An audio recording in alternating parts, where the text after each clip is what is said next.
Hello friends, good morning everyone.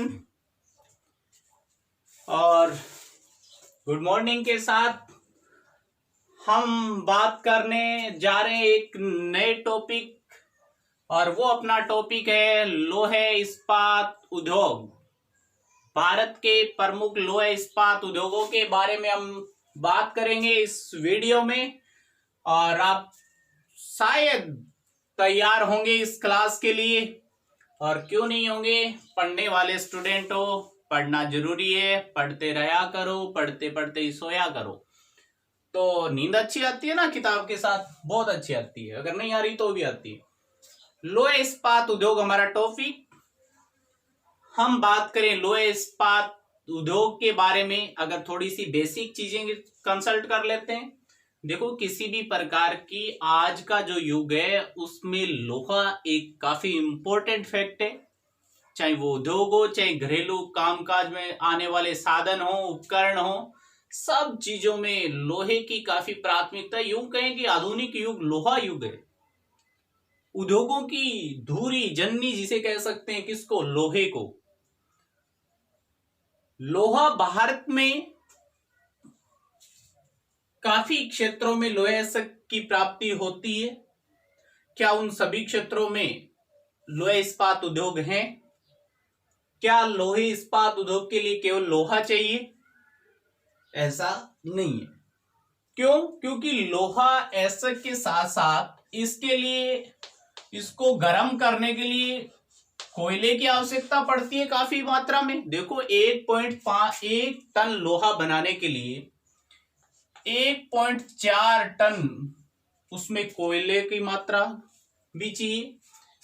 इसके अलावा चूना पत्थर भी चाहिए, डोलोमाइट चाहिए, मैग्नीज चाहिए, और लोहा बनाने के लिए, आयरन बनाने के लिए क्या चाहिए? लोहे एसक, जो कच्ची धातु होती है, जो मिट्टी में जो खोद के निकाला जाता है। क्योंकि लोहा शुद्ध रूप में नहीं है, उसका क्या किया, लोहे एसक का शुद्धिकरण किया जाता है कोयले के द्वारा। उसको गर्म करके उसमें चूना वगैरह डाल के उसका क्या किया जाता है, कोक तैयार किया जाता है। तो उसके लिए 1.5 टन लोहा एसक चाहिए, 1.4 टन कोयला भी चाहिए, चूना पत्थर इनकी भी आवश्यकता होती है, 0.3 0.1 ऐसे कुछ मैग्नीज वगैरह खनिज की आवश्यकता होती है। तो आपको यहां पर कोयला और लोहे एसक दो फैक्ट काफी इंपॉर्टेंट नजर आ रहे हैं। लगभग उनका वेट एक जैसा है। तो हम देखेंगे लोहे एसक या लोहे इस्पात उद्योग की स्थापना के लिए उन क्षेत्रों को सिलेक्ट करेंगे जहां कोयला और लोहे एसक है। इनमें भी अगर कंपैरिजन करें तो दोनों फैक्ट्स में से सर्वाधिक अगर हम प्राइमरी अगर प्राथमिकता देंगे तो किसको देंगे? लोहे एसक को देंगे। क्यों देंगे? कोयला शुद्ध रूप में, कोयला कोयले के रूप में ही है। मानो सपोज करो, अगर हमें यहां एक औद्योगिक इकाई स्थापित करनी है, कोयला यहां है, ठीक है, तो लोहे एसक यहां है, तो इस किसके नजदीक स्थापित करेंगे? लोहे एसक जहां पे मिलता है, जहां लोहा मिलता है वहां उस क्षेत्र के नजदीक हम उद्योग की स्थापना करना चाहेंगे। क्यों? क्योंकि कोयला जो हम ट्रांसपोर्टिंग अगर चार्ज देखेंगे, कोयले को अगर यहां लेके आएंगे, कितना भी वेट लेके आ रहे हैं, मान लीजिए 50 टन 100 टन, तो वो यहां पर कोयला इतनी मात्रा में पहुंचेगा। 50 टन है तो 50 टन पहुंचेगा, 100 टन है तो 100 टन कोयला ही पहुंचेगा। लेकिन लोहे एसक में आपको पता है मिट्टी का भी मिश्रण है, अन्य खनिज, टिन वगैरह, आयरन जो भी है, उन सभी का, काफी सारे खनिजों का मिश्रित रूप में लोहे एसक प्राप्त होता है, शुद्ध रूप में नहीं। तो वो अगर यहां से लेके आएंगे 100 टन, तो यहां पर हमें जो लोहे एसक चाहिए वो केवल 70 टन ही मिलेगा लगभग। एक कल्पना कीजिए कि वो 100 टन का लोहे एसक नहीं है उसमें, तो वो 30 टन एक्स्ट्रा जो निकला उसमें, उसका जो ट्रांसपोर्टिंग चार्ज है वो फालतू में लग गया हमारा। तो कोई ऐसा नहीं चाहिए कि फालतू चीजें भी हमें लेके आनी पड़े, उसका भी ट्रांसपोर्ट देना पड़े। इसलिए लोहे एसक के प्राप्ति स्थान जो हैं, क्षेत्र है, वहां पर स्थापित किए जाएंगे ज्यादातर लोहे इस्पात उद्योग, क्योंकि उनको अन्य रॉ मेटेरियल का क्या नहीं करना पड़ेगा, परिवहन नहीं करना पड़ेगा। इसलिए तो सबसे पहले हम लोहे इस्पात उद्योग की बात करें तो भारत में 1872 में पश्चिम बंगाल में कारखानों की स्थापना से शुरुआत होती है। 1872 में स्थापित किए जाते हैं। बुक में हमारे सीनियर में 1870 दे रखा है, जो बुक है उसमें 1870 पश्चिम बंगाल में। उसके बाद भारत में शुरुआत हो जाती है यहाँ पर, लेकिन आधुनिक तौर तरीके के व्यवस्थित रूप से एक उद्योग आता है सामने, वो आता है सन 1907 में। कब? 1907 में। कहां पर? सांची नामक स्थान पर। सांची जिसे वर्तमान में हम कहते हैं जमशेदपुर। क्या नाम है? जमशेदपुर। ये आप पता होगा, इस नाम से जरूर जानते होंगे आप। जमशेदपुर में एक भारत की प्रथम जो बड़ी जो कंपनी थी लोहे इस्पात की, वो स्थापित होती है, निजी क्षेत्र में स्थापित होती है। इसमें निजी मतलब प्राइवेट सेक्टर की कंपनियां थी। अभी तक सरकारी या फिर गवर्नमेंट कोई भी लोहे इस्पात उद्योग नहीं था। ये जमशेदपुर में लगाते हैं। जमशेदपुर पड़ता है झारखंड में। लगाने वाले व्यक्ति का नाम जमशेदजी टाटा। क्या नाम थे? जमशेदजी टाटा ने 1907 में जमशेदपुर में एक लोहे इस्पात उद्योग की स्थापना की। जिस लोहे इस्पात उद्योग की स्थापना की उसका नाम था टिस्को। क्या था? TISCO, Tata iron and steel company. Tata iron and steel company की स्थापना सन 1907 में, और इसकी स्थापना जो हुई थी वो जमशेदपुर में जमशेदजी टाटा नामक व्यक्ति ने की। उसके बाद की हम बात करें तो हम चलते हैं सन 1923 में। 1923 की हम बात करें तो 1923 में क्या होता है कि एक कंपनी आती है। उस कंपनी का नाम होता है विस्को। क्या नाम होता है? विस्को। और विस्को जो थी वो भारत की प्रथम सार्वजनिक सेक्टर का लोहे इस्पात केंद्र, भारत का प्रथम सार्वजनिक क्षेत्र में स्थापित लोहे इस्पात उद्योग कौन सा था? विस्को, जिसकी स्थापना होती है 1923 में। कब होती है? 1923 में। कहां पर? ये आपको स्टेट दिखाई दे रहा है कर्नाटक। यहां पर एक स्थान है जिसका नाम है भद्रावती। क्या नाम है? भद्रावती। यहां पर स्थापना की जाती है विस्को यानी Visvesvaraya iron and steel company. क्या नाम है? Visvesvaraya iron and steel company, जिसे विस्को के नाम से जाना जाता है। उसकी स्थापना 1923 में भद्रावती कर्नाटक में पड़ता है, वहां पर स्थापित की जाती है, जो भारत की सार्वजनिक क्षेत्र की प्रथम लोहे इस्पात इकाई थी। याद रहेगा ये चीज? बिल्कुल रहेगा। अब हम बात करें अन्य भारत के इस्पात जो केंद्र है उनकी। अगर भारत के अन्य इस्पात क्षेत्रों की हम बात कर लेते हैं तो भारत में अलग अलग पंचवर्षीय योजनाएं आई। उनके तहत भारत में काफी सारे लोहे इस्पात उद्योगों की स्थापना की गई। खास करके उन्हीं क्षेत्रों में लगाए गए जहां पर लोहे एसक और कोयला और इसका भंडारण भारत में देखें तो ये क्षेत्र जो है यहां पर एक क्षेत्र है छोटा नागपुर का पठार। कौन सा क्षेत्र है? छोटा नागपुर का पठार, जिसे भारत का रूर कहते हैं।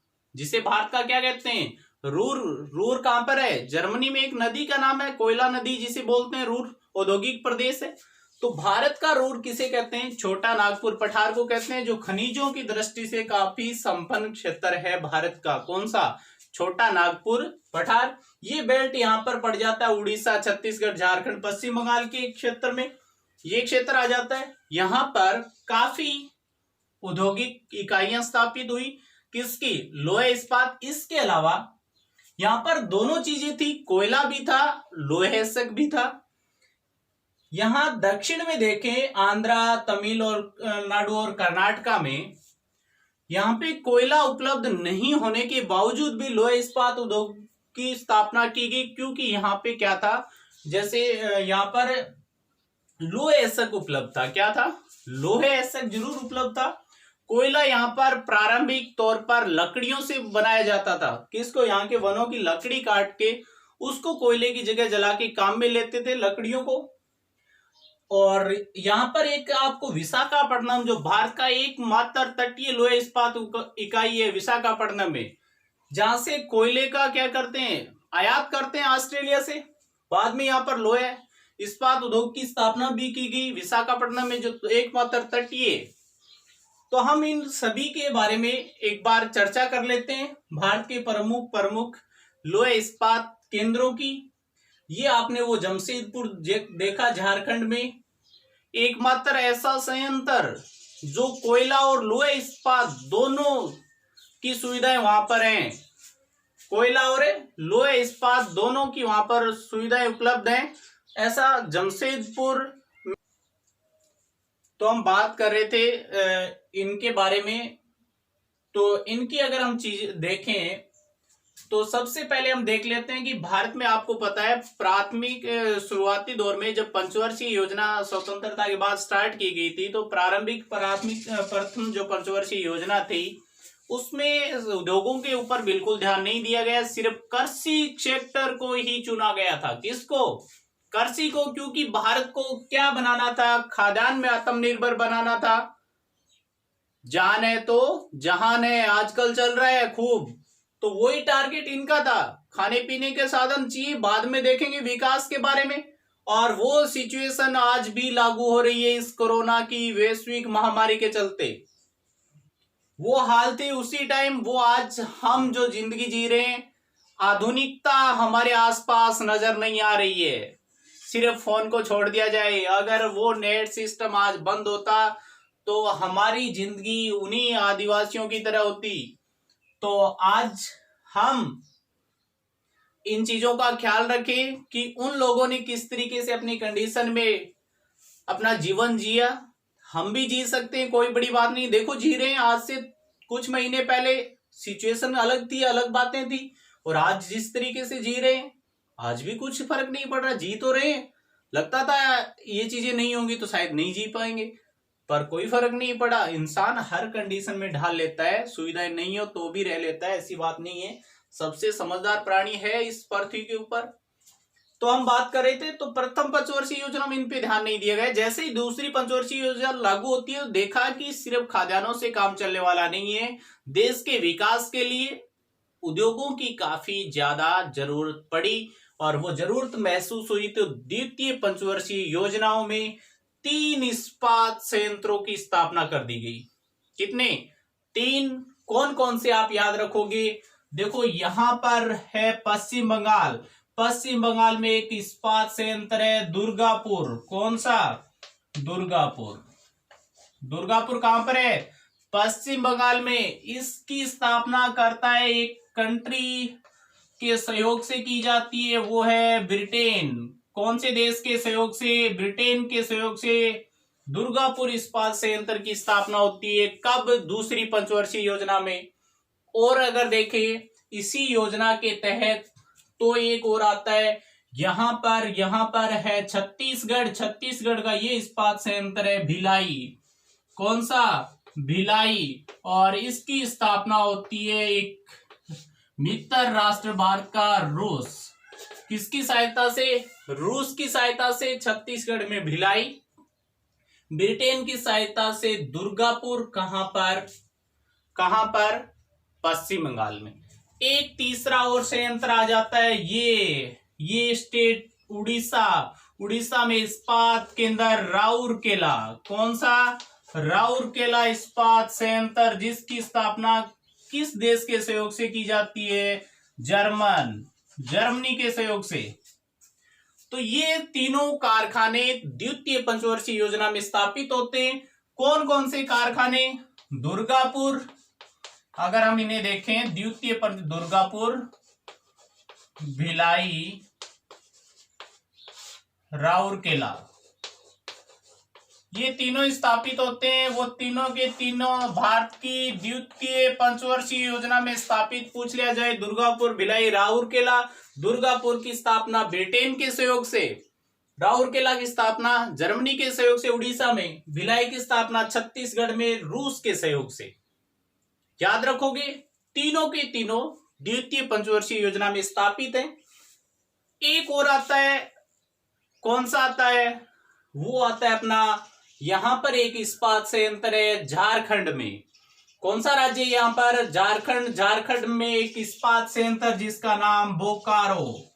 कौन सा इस्पात संयंत्र? बोकारो। और इस बोकारो का जो स्थापना होती है वो भी किस राष्ट्र के सहयोग से की जाती है? रूस के सहयोग से की जाती है। किसके सहयोग से? रूस। बोकारो झारखंड में ये तृतीय पंचवर्षीय योजना में स्थापित किया जाता है। किसमें? तीसरी पंचवर्षीय योजना में बोकारो की स्थापना होती है, रूस के सहयोग से की जाती है झारखंड में। कहां पर? झारखंड में। ये भी याद रखना। इसके बाद भारत के दक्षिण क्षेत्रों पर ये चीजें इन्वेस्ट की जाती इन चीजों को लेकर, लोह इस्पात उद्योग को लेकर, क्योंकि दक्षिण भारत में क्या बाबा बुदन की पहाड़ियों से काफी मात्रा में लोह अयस्क के भंडार थे। कर्नाटका में जो बाबा बुदन की पहाड़ी है वहां पर लोह अयस्क प्राप्त होने के कारण कोयला वहां पर हालांकि नहीं था, कोयले के रूप में लकड़ी का उपयोग करते थे। तो वहां पर भी लोह अयस्क उद्योगों की स्थापना हुई। वो कब हुई? चौथी पंचवर्षीय योजना में। कौन सी? चौथी पंचवर्षीय योजना में। वो कौन सी थी? एक तो यहां पर कर्नाटका में, यहां पर आप देख रहे हो ये स्थान है विजयनगर। कौन सा? विजयनगर लोह इस्पात संयंत्र की स्थापना होती है चौथी पंचवर्षीय योजना में। कर्नाटक में है विजयनगर। और इसके लिए सबसे महत्वपूर्ण फैक्ट, स्वदेशी तकनीक पर आधारित, पूर्णतः स्वदेशी तकनीक पर आधारित भारत का लोह इस्पात संयंत्र कौन सा है? विजयनगर। किसी अन्य राष्ट्र का सहयोग नहीं, किसी अन्य राष्ट्र की टेक्निक का इस्तेमाल नहीं, सारा का सारा स्वदेशी तकनीक पर आधारित सिस्टम है।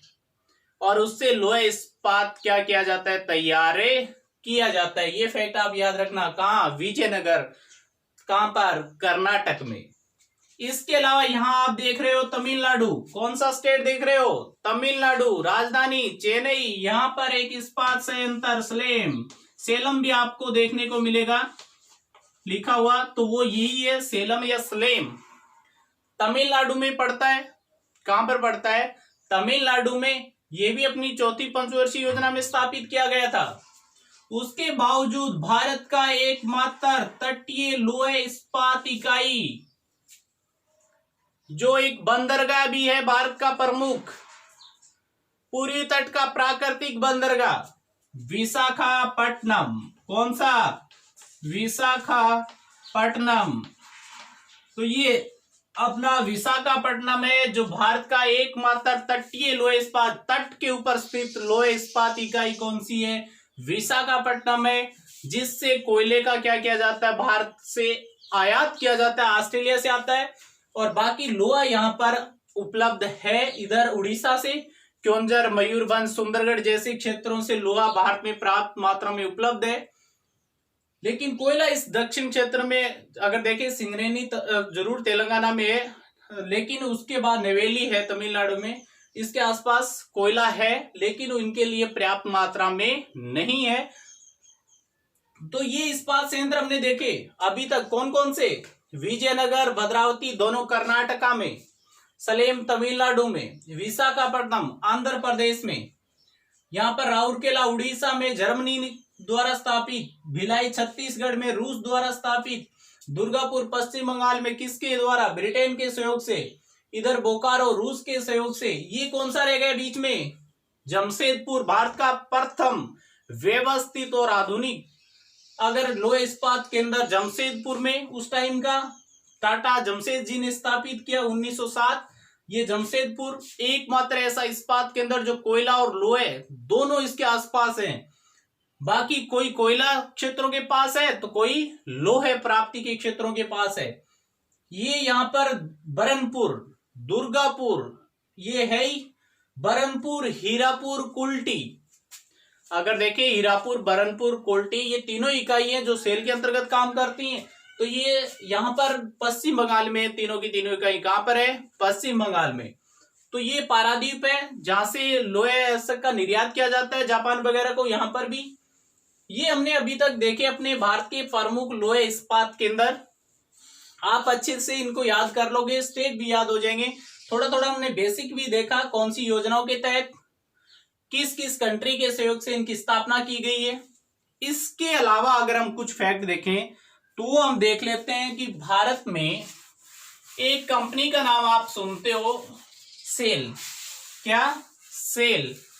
सेल कोई बैटरी वाला नहीं है, सेल SAIL, सेल। इसका पूरा नाम steel authority of India limited. क्या नाम है? Steel authority of India limited की स्थापना की जाती है। कब की जाती है? सन 1974 में। 1974 में सेल की स्थापना हुई। किसके लिए? इन अन्य लोहे इस्पात इकाइयों का क्या करने के लिए? प्रबंधन करने के लिए।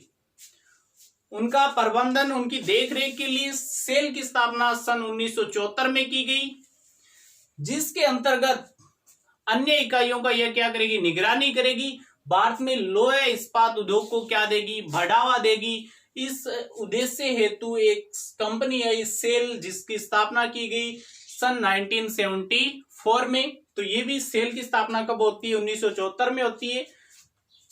पूरा नाम याद रखना, steel authority of India limited, जो एक प्रबंधन कंपनी है भारत की लोहे इस्पात इकाइयों की। इसके अलावा आपसे कुछ ऐसे फैक्ट पूछे जा सकते हैं, जैसे आते हैं अपने की कोयला क्षेत्रों में इनकी स्थापना से संबंधित पूछा जाए कि भारत के ऐसा जो लोहे ऐसा क्षेत्रों में स्थित हो, कच्चे माल के आधार पर पूछ लिए जाते हैं। लोहे ऐसा क्षेत्रों में उपलब्ध नहीं स्थापित इस्पात कारखाने कौन कौन से हैं? तो केवल लोहे ऐसा को जहां पे प्राथमिकता दी गई। तो देखो ये सारे के सारे लोहे ऐसा वाले हैं, दक्षिण वाले कोयला यहाँ नहीं है। विजयनगर, ये भद्रावती, सलेम, विशाखापट्टनम, याद रखना किसमें स्थापित किए गए? लोहे ऐसा क्षेत्रों में। इसके अलावा भिलाई और ये कौन सा हो जाएगा अपना? राउरकेला। कौन सा? राउरकेला। कैसे क्षेत्रों में स्थापित हैं? लोहे ऐसा क्षेत्रों में स्थापित हैं। इसके अलावा कोयला क्षेत्रों में पूछ ले, क्योंकि यहां पर कोयला क्षेत्रों में पश्चिम बंगाल और झारखंड की ये जो है इनको किसमें? कोयला क्षेत्रों में, क्योंकि यहाँ रानीगंज, झरिया, बोकारो जैसी भारत की प्रमुख कोयला खान, दामोदर घाटी भारत की कोयला नदी, ठीक है। तो उस क्षेत्र के आसपास ये क्षेत्र है जहां पे कोयला पर्याप्त मात्रा में उपलब्ध है।